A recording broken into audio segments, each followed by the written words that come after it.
ಚಳ್ಳಕೆರೆ ತಾಲೂಕಿನ ಗೌರಸಮುದ್ರ ಗ್ರಾಮ ಪಂಚಾಯಿತಿ ವತಿಯಿಂದ ನರೇಗಾ ಯೋಜನೆ ಅಡಿ ನಡೆಯುತ್ತಿರುವ ಹೂಳೆತ್ತುವ ಕಾಮಗಾರಿಯಲ್ಲಿ ನಿರತರಾಗಿದ್ದ ಕೂಲಿ ಕಾರ್ಮಿಕರೊಂದಿಗೆ ಗ್ರಾಮ ಪಂಚಾಯಿತಿ ಅಧ್ಯಕ್ಷ ಓಬಣ್ಣ ಅವರು ಹೊಸ ವರ್ಷ ಹಾಗೂ ತಮ್ಮ ಜನ್ಮದಿನವನ್ನು ಆಚರಿಸಿಕೊಂಡಿದ್ದಾರೆ. ಈ ಸಂದರ್ಭದಲ್ಲಿ ಕೇಕ್ ಕತ್ತರಿಸುವ ಮೂಲಕ ಸಂಭ್ರಮಿಸಲಾಯಿತು.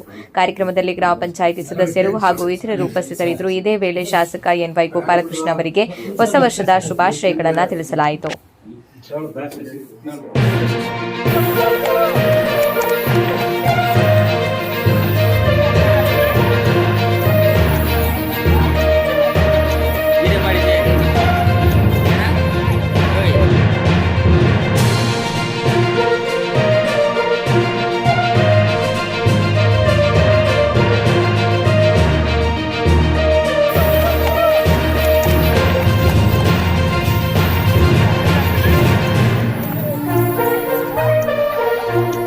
ಮಾಡಿದೆ